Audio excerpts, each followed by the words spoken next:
প্রিয় কৃষি ভাই বোনেরা, আজকে আলোচনা করব এসআই কোম্পানির ফ্লোরা নিয়ে। ফ্লোরা হচ্ছে একটি পিজিআর, এটা প্লান্ট গ্রোথ রেগুলেটর। এটা অনেকে ভিটামিনও বলে, কিন্তু আসলে ভিটামিন বলতে কোনো শব্দ নাই এরকম।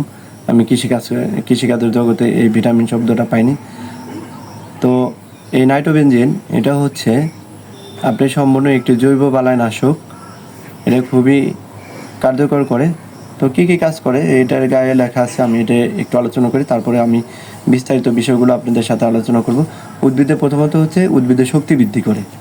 তাহলে আপনি যখন শসা, করলা, তরমুজ এগুলি চাষ করবেন, দেখবেন যে কিছু গাছ নেতিয়ে পড়তেছে, শক্তি কম, এটার গ্রোথ আসতেছে না ভালো মতো।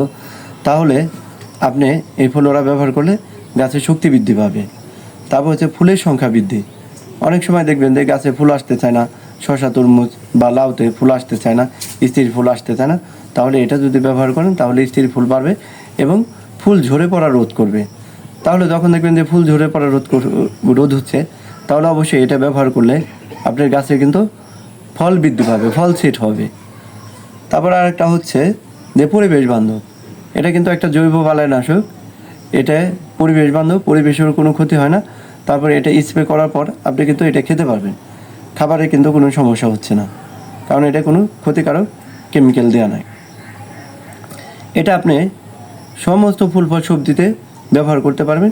এরপরও যাদের ধানের উৎপাদন কম হয় তারা কিন্তু ধানে ব্যবহার করতে পারবেন। ইউরিয়া সারের সাথে এই ফ্লোরা মিক্স করে ব্যবহার করবেন। কতবার ব্যবহার করবেন? ধানে 3 বার ব্যবহার করবেন। ধানের গাছের বয়স যখন 14-15 দিন হয়, তখন ইউরিয়া সারের সাথে এই ফ্লোরা মিক্স করে পুরো জমিতে ছিটাই দেবেন।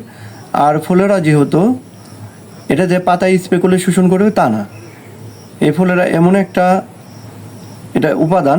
তো আপনি যদি ইউরিয়া সারের সাথে ধান গাছে ছিটাই দেন, তাহলে এটা কাণ্ড এবং মূলের সাহায্যে এই ফ্লোরা শোষণ করে নিতে পারে।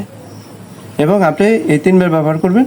যে 14-15 দিন ধানের বয়স হলে ইউরিয়ার সাথে, তারপর হচ্ছে তার 20 দিন পরে ব্যবহার করবেন। তারপরে কাস্তর যখন ধানের শীষটা বের হবে তার আগে আপনি এই ফ্লোরা ব্যবহার করে দেবেন। তাহলে ধানের ফলন দেখবেন যে অনেক গুণ এরকম বেড়ে যাবে। আমি সাধারণত কী করি, যে তরমুজ, শসা, করলা, টমেটো, তারপর লাউ এগুলি চাষ করার সময় আমি যদি দেখি যে গাছের গ্রোথ একটু কম, তাহলে এই ফ্লোরার সাথে অবশ্যই আমি এনপিকেএস ব্যবহার করি। এনপিকেএস 3 গ্রাম করে। তাহলে ফ্লোরা কতটুকু ব্যবহার করব? কমপক্ষে 2.5 গ্রাম ব্যবহার করব পার লিটারে। আপনি 3 গ্রামও দিতে পারেন, যেহেতু জৈব, এটা সমস্যা হয় না। তাহলে আপনি কমপক্ষে 2.5 গ্রাম দিবেন। 2.5 গ্রামের নিচে দিলে কিন্তু খুব একটা কাজ করবে না। আর গাছের গ্রোথ যদি কম থাকে, বা অনেক সময় কি হয় যে গাছে আপনার এই ফল দিয়ে যাচ্ছে, তো গাছের গ্রোথ আসতে না, তাহলে আপনার গাছের যদি গ্রোথ ঠিক না থাকে, তাহলে কয়েকদিন ফল দিয়ে কিন্তু এই গাছে আর ফল দিবে না। তাহলে আপনি কী করবেন, গাছের গ্রোথ ঠিক রাখার জন্য এই ফ্লোরা স্প্রে করুন। এবং ফ্লোরা স্প্রে করার সাথে অবশ্যই আপনি এনপিকেএস দিতে পারেন। আমি যেটা করি, এই ফ্লোরার সাথে কী করি, যে এনপিকেএস দিয়ে খুব একটা ভালো কাজ করে। তাহলে আপনি এই ফ্লোরা একদম সকাল অথবা বিকেলের দিকে স্প্রে করবেন। তো এটা যেহেতু একটা পিজিআর, প্লান্ট গ্রোথ রেগুলেটর, উদ্ভিদের বৃদ্ধি নিয়ন্ত্রক হরমোন, আপনি যখন গাছে এটা ব্যবহার করবেন তখন কিন্তু গাছের খাদ্য গ্রহণের ক্ষমতা অনেক গুণ বেড়ে যাবে। একটা গাছে ব্যবহার করার পর আশেপাশে যে খাবারগুলো আছে সে শোষণ করে নেবে। অনেক সময় কী হয়, যে আমরা যখন বেড তৈরি করি, বেডের সময় যে সারগুলো দেই, এই সারের কিন্তু একটা অংশ থেকেই যায়, গাছ কিন্তু এটা কোনোভাবেই এটা শোষণ করে খেতে পারে না। আপনি যদি এই ফ্লোরা ব্যবহার করেন, তাহলে দেখবেন যে এর বডিতে, গাছের বডিতে এরকম একটা ফর্মেট তৈরি হয়েছে, সে ওই আশেপাশের অবিবাহিত সারগুলো সে খেতে পারতেছে। যখন খেতে পারবে, এভাবে খেতে খেতে একটা পর্যায়ে বেডের সারগুলো কিন্তু কমে যাবে, শেষ হয়ে যাবে। পরবর্তীতে আপনি যখন ফ্লোরা দিবেন, এই গাছের কিন্তু আশেপাশে খাবার দরকার। এই জন্য আপনি যখন পুরোপুরি ভালো একটা ফলন পাইতে চাইলে এই ফ্লোরার সাথে কী করবেন, যে তার আগে এই পিজিআর ব্যবহার করার সাথে তার আগে কিছুটা খাবার দেবেন বেডের ভিতর।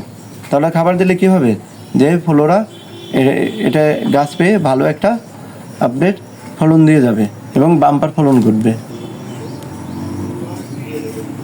তবে আমি যেটা করি, তো দেখা যায় যে আমি একবার ফ্লোরা ব্যবহার করলাম, তারপর কিন্তু আমি অন্য পিজিআর দিই। পিজিআরটা আমি ঘুরাই।